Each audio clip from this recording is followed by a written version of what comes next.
菜根谭有言：非分之福，无故之祸，非造物之调耳，即人世之机警。大意是说，突如其来的财富，不劳而获的幸运，不是天道的诱饵，便是人世的陷阱。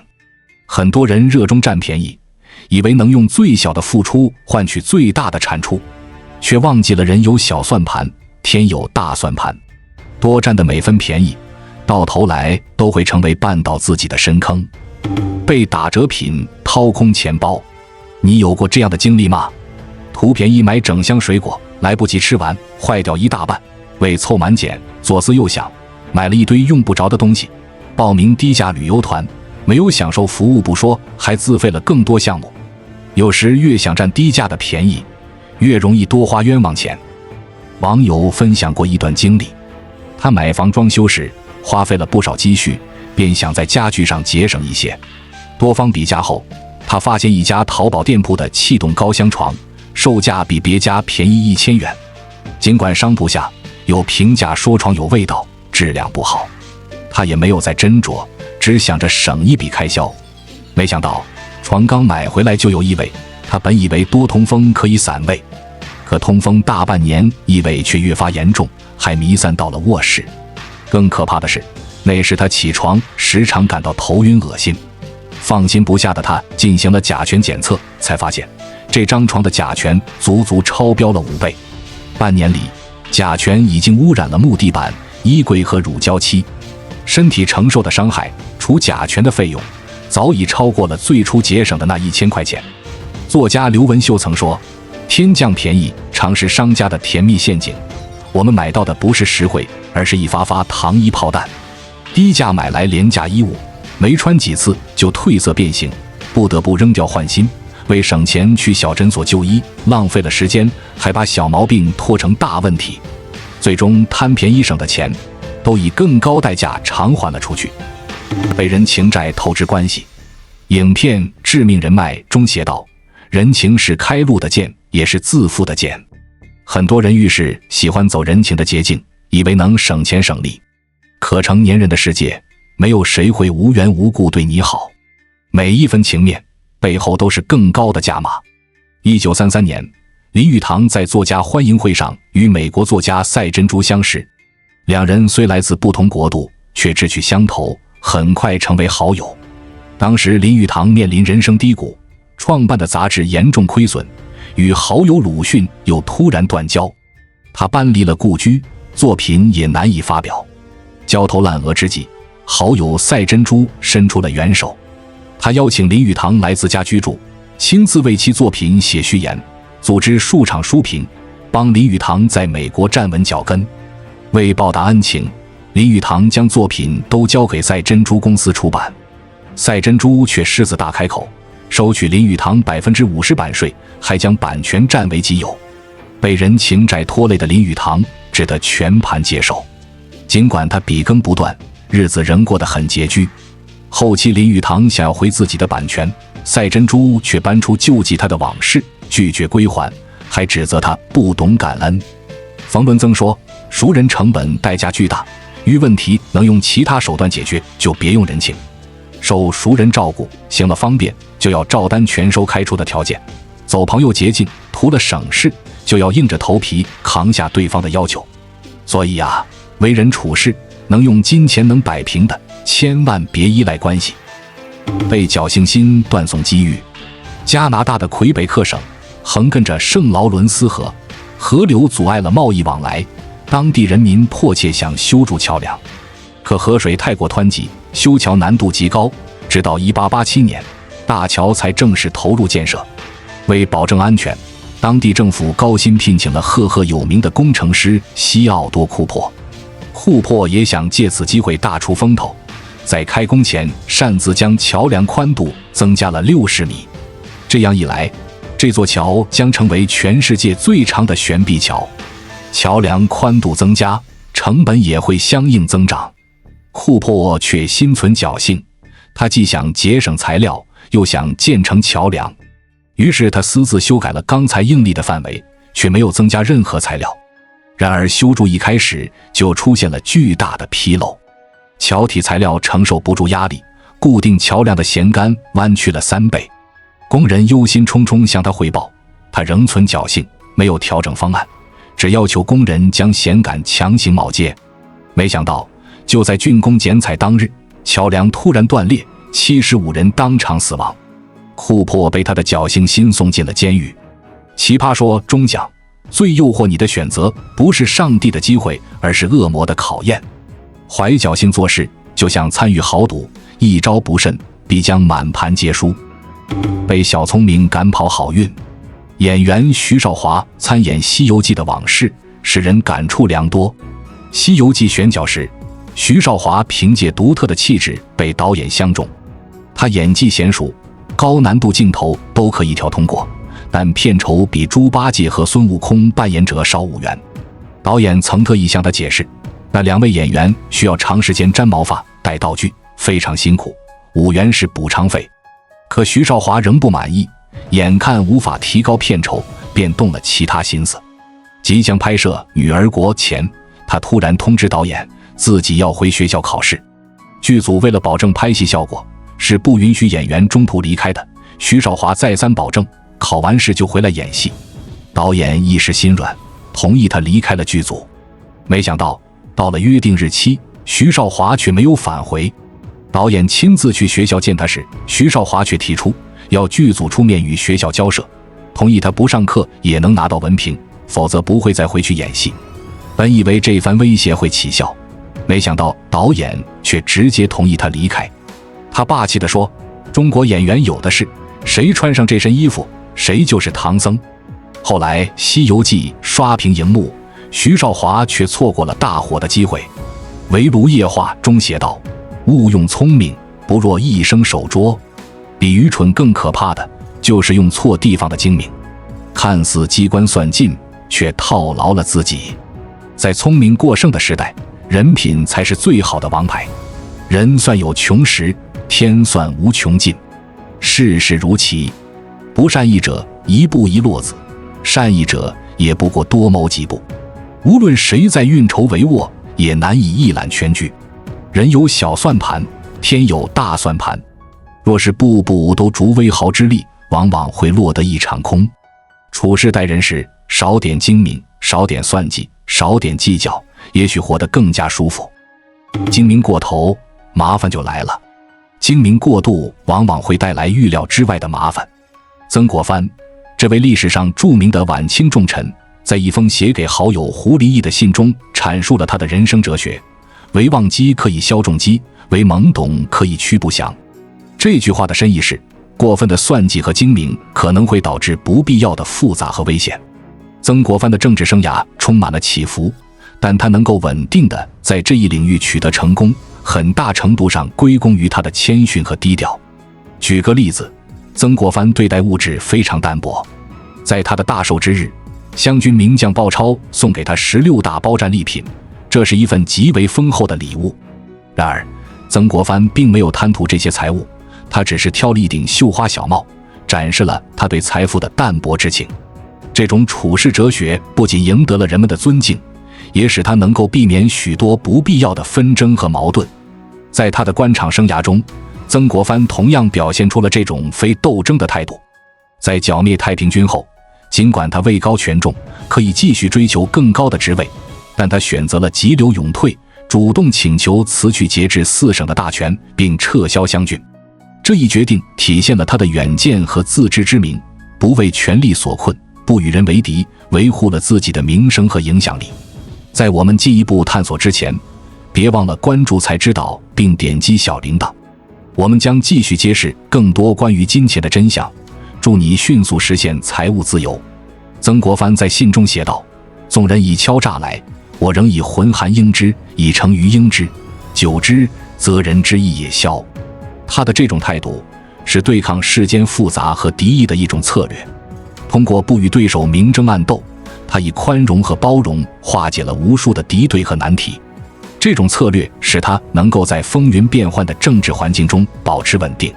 与曾国藩的处世哲学形成鲜明对比的是《红楼梦》中的王熙凤。王熙凤以聪明伶俐和手腕硬闻名，她管理贾府时手段无所不用其极。王熙凤的聪明在她权力的巅峰时期似乎让她无往不利，但这种过分的精明最终导致了她的悲剧结局。当贾母去世后，王熙凤失去了最强大的靠山，她之前的权谋行为也让她在家中孤立无援。最终她病重时被家人冷落，众多的冤魂索命，以机关算尽太聪明，反送了卿卿性命作结。从曾国藩和王熙凤的例子中，我们可以看出，适度的精明是必要的，但过度的精明可能会引来灾难。生活中，我们需要留有余地，用3分精明应对挑战，用7分厚道对待他人。这种平衡可以帮助我们在复杂的人际关系和社会环境中保持稳定，建立良好的人脉和信誉，为不可预知的未来铺平道路。算计过深，人品就毁了。韩非子里提到，万物莫不有规矩。这句话的意思是，世间万物都有其自身的准则和法度，在人与人之间的交往中，这一原则同样适用。如果有人逾越了道德底线，就很容易把自己拖入困境，无法自拔。古代有一位富商，他以品德高尚而闻名于方圆百里。然而，连续的旱灾导致田地颗粒无收，许多商人见有利可图，纷纷用陈米以次充好，抬高粮价，借此获利丰厚。富商的儿子看到这种情况，心生嫉妒，便劝说父亲，我们也可以把米窖里的几缸陈米掺入新米中，这样可以摊薄成本，利润空间将会大大增加。富商听后皱起眉头，摆了摆手说，做生意讲究规矩，这种事情不要再提了。然而儿子并不死心，又说道，新米掺旧米，这种事情大家都心知肚明，只要我们多分几缸，吃起来口感也是一样的。富商严肃地回答道，今天我算计着把新米掺旧米，明天可能就会想着在酒里加水，再往后可能还会挂羊头卖狗肉，这样算来算去，最终一定会把自己也算进去。那些算计过深的人，一旦突破了底线，尝到甜头后，就会迷失在其中，无法自拔。正如尼采所说，与恶龙缠斗过久，自身亦成为恶龙；凝视深渊过久，深渊将会以凝视。如果一个人过多地纠缠于得失，那么他的胸怀就不会坦然；如果他处心积虑地算计别人，那么他的内心也难以开朗。所谓君子爱财，取之有道。我们可以谋财，但不能坑蒙拐骗；我们可以求名，但不能不择手段。在这个世界上，有些事情可以做，有些事情却不能做。无论我们从事何种事情，都不应该为了利益而丧失了做人应有的品格。因此，做人做事都应该遵循一定的规矩和原则，不应该因为一时的利益而丧失了道德底线。只有这样，我们才能在纷繁复杂的社会中立足，才能在心中保有一片净土。无论是为人处事还是做生意，都应该坚守自己的原则和底线，才能真正做到心安理得，行稳致远。计较过多，感情就散了。有人说，很多关系的渐行渐远都始于计较，这句话不无道理。一个人越是斤斤计较，感情就散得越快；反之，计较的越少，感情就越深厚。苏轼因其性格洒脱而广受各界人士的欢迎，3教9流的人都愿意与他交往。其中一名好友叫韩宗儒，他们之间书信往来频繁。韩宗儒特别喜欢吃羊肉，有一次他偶然得知名将姚林非常喜欢苏轼的书法，韩宗儒手头拮据，便拿着苏轼的回信去换羊肉吃。黄庭坚得知此事，打趣道，古时候王羲之用字换鹅，现在老师用字换羊。苏轼听完后不仅没有生气，反而大笑不止。有一天，韩宗儒又想吃羊肉了，但翻箱倒柜也找不到苏轼的回信。他于是连写2封信给苏轼，希望能收到回信。苏轼回了6个字，今日寒食，断图。意思是今天寒食节，屠夫不杀羊，你是吃不到肉了。苏轼的幽默让韩宗儒忍俊不禁，一件本来可能会导致关系裂痕的事，反而成为他们友情中的一个小插曲。如果凡事都计较，轻则产生芥蒂，重则引发冲突。与同事计较会让自己陷入孤立无援的境地，与朋友计较会无形中产生隔阂，与家人计较则会让家庭上下离心。在生活中，计较就像蚂蚁啃食千丈之木，再好的感情也会在计较中一点点倒塌。关于人与人的关系，老天打的算盘是公平的，斤斤计较的人看似占了便宜，实则失了人心，而不计得失的人看似吃了亏，实则赢得了感情。因此，我们在日常生活中应该少一些计较，多一些宽容和理解。人际关系的维护需要大家共同努力，过多的计较只会让关系变得紧张和疏远。真正的感情是在彼此宽容和体谅中逐渐加深的。一个人如果总是计较得失，最终可能会发现自己孤身一人，而那些懂得宽容和谅解的人，虽然在一些小事上吃了亏，却赢得了真正的友情和亲情。生活中的每一个人都不是完美的，都会有这样或那样的缺点和错误。如果我们总是抓住这些小事不放，不仅会让自己心情不好，也会伤害到身边的人。相反，如果我们能够放下计较，宽容对待他人的缺点和错误，不仅会让自己心情愉快，也会让周围的人感受到温暖，从而建立更加牢固和深厚的感情。总之，感情的维护需要我们多一些包容和理解，少一些计较和争执。只有这样，才能让我们的生活更加和谐，关系更加稳固。心大了，什么事都小了；心小了，什么事都大了。这句话生动地揭示了心态对生活和人际关系的巨大影响。一个人如果心胸宽广，很多看似难以应对的事情都会变得微不足道；而如果心胸狭隘，微小的矛盾和摩擦也会被无限放大，成为难以逾越的鸿沟。在《史记·霍之列传》中，司马迁写道：“天下熙熙，皆为利来；天下攘攘，皆为利往。”这句话揭示了人们在日常生活中追逐利益的普遍现象。每个人心中都有一把小算盘，用来精打细算得失。然而，在这个世界之上，还有一把更大的算盘，那就是天道的公平和正义。多点糊涂，少点计较。每个人都希望自己聪明，但聪明有大小之分，糊涂也有真假之别。那些擅长打小算盘的人，往往事事计较，待人虚情假意。他们在一事一物的纠缠中，可能暂时占到便宜，但却输了长远。即便表面上显得大方，内心也会失去平静。这种人天天想着算计别人，处处提防，时时戒备，结果是身体疲惫，内心不安。他们感受到的痛苦和焦虑比一般人多得多。正如《易经》所言：“地势坤，君子以厚德载物。”大地朴实无华，却能容载万物，从不计较或算计。那些精于算计的人，最终算计的其实是自己。天天勾心斗角、尔虞我诈的人，会发现亲人逐渐疏远，朋友渐渐离去，人生之路也会越走越窄。多点糊涂，少点计较，是一种智慧。不算计的人生才是最好的生活。举一个实际的例子，张三是一家公司的主管，工作勤奋，但总是斤斤计较。每当分配任务时，他总是担心别人偷懒，自己吃亏，结果搞得同事关系紧张，大家都不愿意和他合作。久而久之，张三虽然表面上没有吃亏，但在工作中却逐渐被孤立，失去了团队的支持，工作效率也下降了。而李四同样是公司的主管，他做事公正，不计较个人得失，结果赢得了同事的信任和支持，工作起来事半功倍，事业也蒸蒸日上。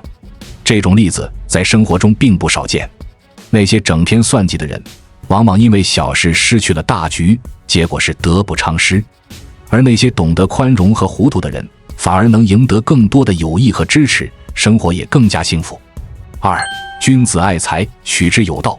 俗话说：“高飞之鸟，死于美食；深潭之鱼，亡于方饵。”凡事有的必有失，只顾心里的小算盘，就容易掉进陷阱。多少人因为欲望置身险境，因为诱惑失去理智。易经有言：“利者，义之和也。”真正的利益是建立在道义基础上的合作共赢。孟子的故事很好地诠释了这一点。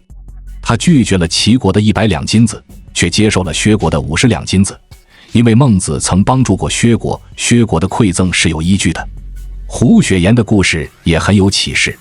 一个落魄商人以极低的价格转让全部产业给胡雪岩，胡雪岩却以低息借钱给他，帮助他渡过难关。结果，这个商人成了胡雪岩最忠实的合作伙伴。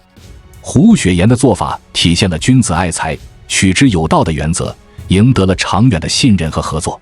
另一个例子是商界的传奇人物沃伦·巴菲特，他在投资过程中始终坚持诚信和道德，从不为了短期利益而牺牲长期信誉。正因为如此，他在投资界赢得了广泛的尊重和信任，取得了巨大的成功。相比之下，那些追逐短期利益的人，往往会因为过于贪婪而失去更多。比如一些公司为了眼前的利润，可能会采用不道德的手段，如虚假宣传、偷工减料等，结果不仅失去了客户的信任，还可能面临法律的制裁，最终得不偿失。3. 人有千算，天择一算。乌镇修真观的大门上悬挂着一个大算盘，象征着天道的公正。大门两旁的楹联写道：人有千算，天择一算，并且第一个算字故意写错，提醒人们即使算计再多，也不如天道的一算。北京东岳庙和台湾许多城隍庙也挂着大算盘，寓意明辨善恶德行，毫厘不差。易经有言：积善之家，必有余庆；积不善之家，必有余殃。经常行善的家庭，必定会有多余的福气留给子孙。做人要本分做事，心怀善念，上天不会亏待你。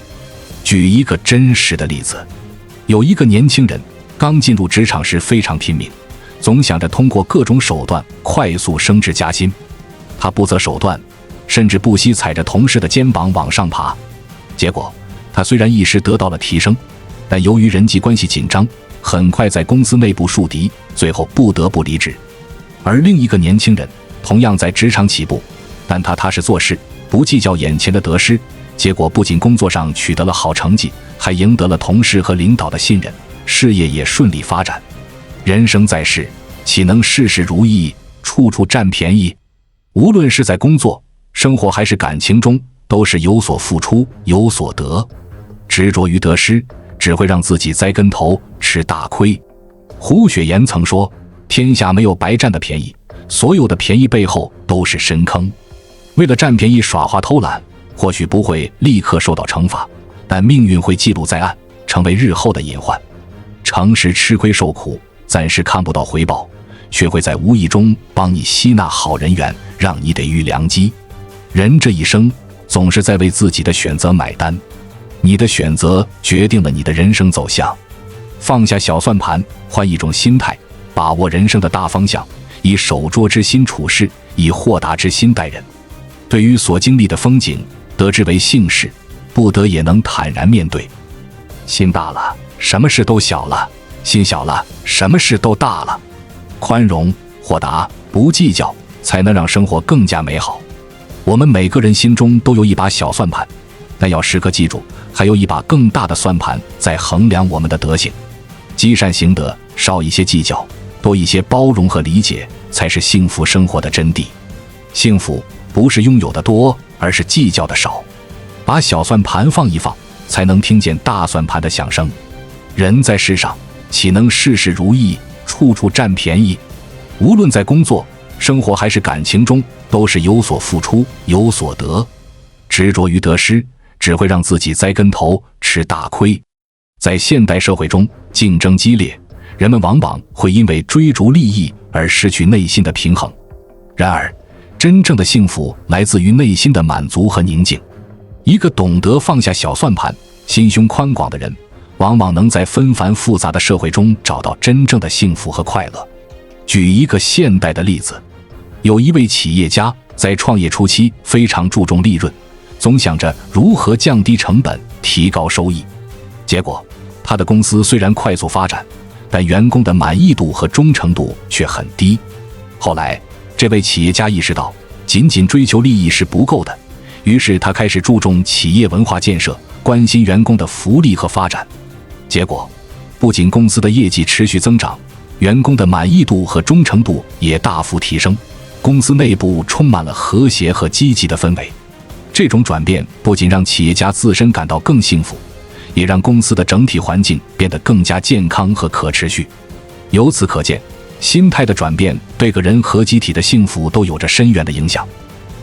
所以，与其小算盘打得响当当，不如换一种心态，把握人生大方向，以守拙之心处事，以豁达之心待人，对待所经历的风景，得之为幸事，不得也坦然。愿你我心胸宽广，少计较，多包容，迎接更加幸福和美好的生活。关注我，我是才知道，带你解锁更多金钱的真相。